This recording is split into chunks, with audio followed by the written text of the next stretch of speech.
Bangla live 24 এর পক্ষ থেকে আপনাকে জানাই স্বাগতম। শুরুতেই থাকছে সংবাদ শিরোনাম। মানুষের মধ্যে ধারণা হচ্ছে সরকার ইচ্ছে করে নির্বাচন বিলম্ব করেছেন, বললেন মহাসচিব মির্জা ফখরুল ইসলাম আলমগীর। থাকছে বিস্তারিত। এদিকে থাকছে ইসলামী দলগুলো ভুল না করলে আওয়ামী লীগ সরকার ক্ষমতায় আসতে পারত না, বললেন বিএনপি নেতা। থাকছে বিস্তারিত। এদিকে থাকছে যুদ্ধবিরতি নিয়ে হামাসের সঙ্গে কাতারের প্রধানমন্ত্রীর বৈঠক। থাকছে বিস্তারিত এবং সবশেষ জানিয়ে দেব। এদিকে থাকছে দক্ষিণ কোরিয়ার বিধ্বস্ত উড়োজাহাজে 2 জন বাদে সবাই নিহত হয়েছেন। ইন্না লিল্লাহি ওয়া ইন্না ইলাইহি রাজিউন। এতক্ষণ শুনছিলেন সংবাদ শিরোনাম, এবার থাকছে বিস্তারিত। অনির্বাচিত সরকারের হাতে দীর্ঘকাল ক্ষমতা থাকা উচিত নয় বলে মনে করেন বিএনপির মহাসচিব মির্জা ফখরুল ইসলাম আলমগীর। তিনি বলেছেন, আমরা সংস্কার চাই, আমরা সংস্কার বেশি চাই, কিন্তু আমরা এটাও চাই দীর্ঘকাল অনির্বাচিত সরকারের হাতে ক্ষমতা থাকা উচিত নয়। এদিকে জাতীয় প্রেস ক্লাবের মিলায়তনে জাতীয় গণতান্ত্রিক পার্টির জাগবা এক আলোচনা সভায় প্রধান অতিথির বক্তব্যে মির্জা ফখরুল ইসলাম আলমগীর এই অভিমত ব্যক্ত করেছেন। এদিকে ভোট হওয়ার বয়স 18 থেকে কমিয়ে 17 বছর করা সম্পর্কে অন্তর্বর্তী সরকারের প্রধান উপদেষ্টা মোহাম্মদ ইউনূসের একটি বক্তব্যে উল্লেখ করে মির্জা ফখরুল নির্বাচিত প্রলম্বিত করে নিয়ে সংশয় প্রকাশ করেন। তিনি বলেন, এটা করতে গিয়ে আরও সময় যাবে, আরও সময় ক্ষেপণ হবে, আরও বিলম্বন হবে। আমার না, কিন্তু কেন জানি মানুষের মধ্যে একটা ধারণা হচ্ছে এই সরকার ইচ্ছাকৃতভাবে নির্বাচন প্রক্রিয়াকে বিলম্বিত করছে। এটা করা ঠিক নয়। এদিকে ফার্মগেট কৃষিবিদ ইনস্টিটিউটের 2 দিনব্যাপী জাতীয় সংলাপের উদ্বোধনী অনুষ্ঠানে প্রধান উপদেষ্টার ভোটার হওয়ার বয়স 17 বছর নির্ধারিত হওয়ার উচিত বলে অভিমত প্রকাশ করেন বিএনপির মহাসচিব মির্জা ফখরুল ইসলাম আলমগীর। এদিকে প্রধান উপদেষ্টার বক্তব্যে জনমতে বিতর্কিত সৃষ্টি হয়ে মন্তব্য করেন বিএনপির মহাসচিব। তিনি আরও বলেন, এখন তাহলে কি করতে হবে? নতুন করে আবার ভোটার তালিকা তৈরি করতে হবে। আমি মনে করি যে এই বিষয়কে এভাবে না বলে এ নিয়ে অংশীজনদের সঙ্গে কথা বলে তারপরে এই বিষয়ে আনতে পারলে ভালো হতে হবে। এদিকে কোনো বিতর্কের সৃষ্টি হতো না। এখন তো আরও বেশি করে মানুষ আশাহত হয়ে যাবে। এদিকে অ্যাট দ্য সেম টাইম মানুষের মধ্যে নির্বাচন প্রক্রিয়াকে বিলম্বিত করার আশঙ্কা সৃষ্টি হচ্ছে। বিষয়টি নির্বাচন কমিশনের হাতে ছেড়ে দেওয়ার পরামর্শ দেন মির্জা ফখরুল ইসলাম আলমগীর। তিনি বলেন, আপনি তো প্রধান নির্বাহী, আপনি প্রথমেই বলে দিচ্ছেন যে 17 বছর হলে ভালো। আপনি যখন বলেছেন তখন নির্বাচন কমিশনকে এটা করতে বাধ্য করেছেন। যেটা নির্বাচন কমিশন ঠিক করবে। যদি 1 বছর ক্ষমতা চান তাহলে সেই নির্বাচন কমিশন প্রস্তাব করুন। যারা নতুন হয়েছে এই বিষয়ে নির্বাচন কমিশনকে ছেড়ে দিন, তারা সিদ্ধান্ত নেবে। কিন্তু উনি প্রধান উপদেষ্টা যখন বলে দেন তখন একটা চাপ তৈরি হয় নির্বাচন কমিশনের জন্য। এদিকে বিএনপির ভাইস চেয়ারম্যান কাজী শাহ মোজাফফর হোসেন চৌধুরী কায়কোবাদ দেশে ফিরেছেন। এদিকে দুপুরে একটি ফ্লাইটে হজরত শাহজালাল আন্তর্জাতিক বিমানবন্দরে এসে পৌঁছান তিনি বলেছেন, 1976 সালে যদি আমরা ভুল না করতাম, বিশেষ করে ইসলামী দলগুলো যদি ভুল না করতো, আওয়ামী লীগ কখনো ক্ষমতায় আসতে পারত না। এদিকে সব মামলা থেকে খালাস পেয়ে দীর্ঘ 13 বছর পর কায়কোবাদ দেশে ফিরেছেন বলে জানিয়েছেন বিএনপি কুমিল্লা 3 মুরাদনগর আসন থেকে 5 বারের নির্বাচিত সাবেক সংসদ সদস্য। আসার খবর বিমানবন্দরে অসংখ্য মানুষ জড়ো হয়েছেন। তাদের বেশিরভাগই মুরাদনগর উপজেলা বিএনপির নেতা কর্মী। পরে বিমানবন্দর থেকে কায়কোবাদ বিএনপির প্রতিষ্ঠাতা প্রয়াত রাষ্ট্রপতি জিয়াউর রহমানের সমাধিতে গিয়ে শ্রদ্ধা জানান। শ্রদ্ধা নিবেদন শেষে তিনি গণ অভ্যুত্থানে যারা অংশ নিয়েছেন, শহীদ হয়েছেন, আহত হয়েছেন, সবার প্রতি নিজের দলের পক্ষ থেকে কৃতজ্ঞতা জানান। তিনি সাংবাদিকদের বলেন, আমরা যারা একত্র থেকে আন্দোলন করেছি, ব্যক্তির স্বার্থে যদি আমরা বিভক্ত হই তাহলে 1996 সালের মতো উদ্ঘটন ঘটবে। তাহলে কিন্তু 2001 সালে সরকারের পরবর্তী পর্যায়ে যে ঘটনা সেগুলো আবার ঘটতে পারে।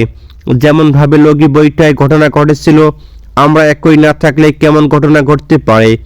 এদিকে বিএনপির ভাইস চেয়ারম্যান বলেন, 1996 সালে যদি আমরা ভুল না করতাম, বিশেষ করে ইসলামী দলগুলো যদি ভুল না করতো, আওয়ামী লীগ কখনো ক্ষমতায় আসতে পারত না।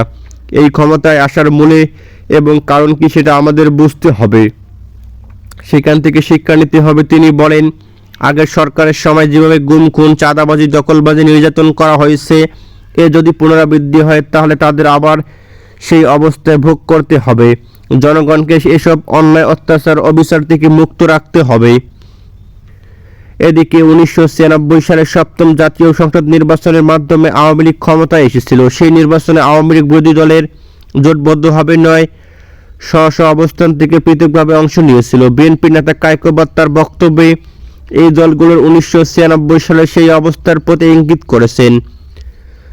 দলীয় নেতাকর্মীর উদ্দেশ্যে কায়কোবাদ হাত জোর করে আওয়ামী লীগের মতো কোনো অন্যায়, অত্যাচার, জুলুম, নির্যাতন না করার অনুরোধ জানান তিনি আরও বলেন, দলের মধ্যে যারা এখনো দল করবেন তাদের বিরুদ্ধে সঙ্গে সঙ্গে ব্যবস্থা নিতে হবে। শুধু তাই নয়, আজীবনের জন্য তাদের দল থেকে বহিষ্কার করতে হবে।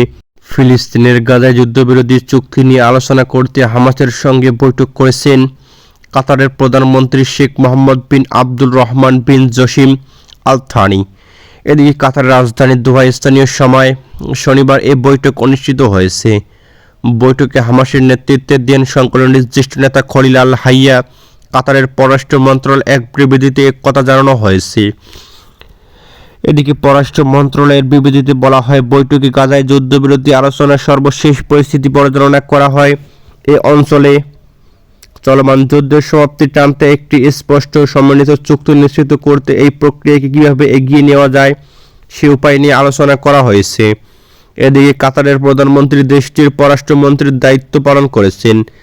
তবে যুদ্ধবিরতির আলোচনার মধ্যস্থতা করতে প্রকাশ্যে কাতার প্রধানমন্ত্রীর যুক্ত হওয়ার বিষয়টি খুব একটা নজরে পড়েনি। এদিকে গাজায় যুদ্ধবিরতি আলোচনার মধ্যস্থতা নিয়ে কয়েক মাস ধরেই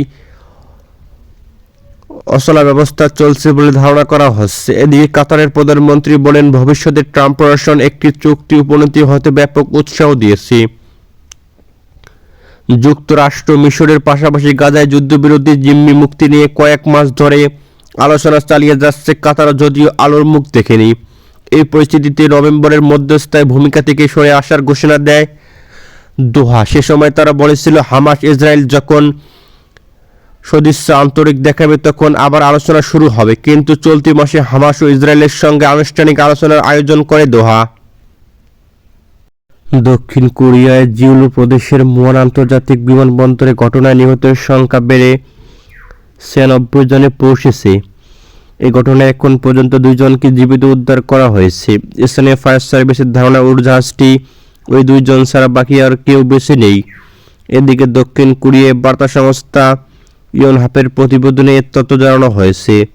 এদিকে 181 আরোহী নিয়ে বিধ্বস্ত উড়োজাহাজটি ধারণা করা হচ্ছে ল্যান্ডিং গিয়ারের ত্রুটির কারণে দুর্ঘটনার কবল পড়েছে। স্থানীয় বার্তা সংস্থা ইয়নহাপের প্রতিবেদনে এর তথ্য জানানো হয়েছে। দক্ষিণ কোরিয়ায় মুয়ান আন্তর্জাতিক বিমানবন্দরে উড়োজাহাজটি চাকা ছাড়াই অবতরণ করেন। এরপর রানওয়ে থেকে ছিটকে গিয়ে পাশের দেওয়ালের সঙ্গে সংঘর্ষ হয় বিমানটি এবং আগুন ধরে যায়। ল্যান্ডিং গিয়ারে পাখি ঢুকে পড়ায় এই দুর্ঘটনা ঘটতে পারে বলে ধারণা করা হচ্ছে। এদিকে সকাল 9টার দিকে থাইল্যান্ডের রাজধানী ব্যাংকক থেকে জেজুয়ারের 2216 ফ্লাইটটি 175 জন যাত্রী এবং 6 জন ক্রু নিয়ে দেশের দক্ষিণে সিউল থেকে প্রায় 288 মাইল দূরে মুয়ান আন্তর্জাতিক বিমানবন্দরে অবতরণ করার সময় দুর্ঘটনা ঘটে। জীবিত উদ্ধারকৃত ওই 2 ব্যক্তির একজন যাত্রী এবং অন্য এক ফ্লাইটে অ্যাটেন্ডেন্ট বলে অন্য এক প্রতিবেদনে জানানো হয়েছে। এদিকে দক্ষিণ কোরিয়ায় ভারপ্রাপ্ত প্রেসিডেন্ট চoi sang-mok মুয়ান বিমানবন্দরে উদ্ধার অভিযানের জন্য সর্বাত্মক প্রচেষ্টার নির্দেশ দিয়েছে। দক্ষিণ কোরিয়ার দমকল বাহিনী বিবৃতিতে বলা হয়েছে, 80 দমকল কর্মী এবং 30-এরও বেশি দমকল ট্রাক ঘটনাস্থলে মোতায়েন করা হয়েছে। ইয়নহাপের প্রতিবেদনে বলা হয়েছে, উড়োজাহাজটিতে থাকা যাত্রীদের মধ্যে 173 জন দক্ষিণ কোরিয়া এবং 2 জন থাই নাগরিক ছিলেন। স্থানীয় সংবাদ মাধ্যমে প্রকাশিত ছবিতে বিধ্বস্ত উড়োজাহাজটি বিভিন্ন অংশে আগুন জ্বলতে ও ধোঁয়া দিতে বের দেখা দিয়েছে।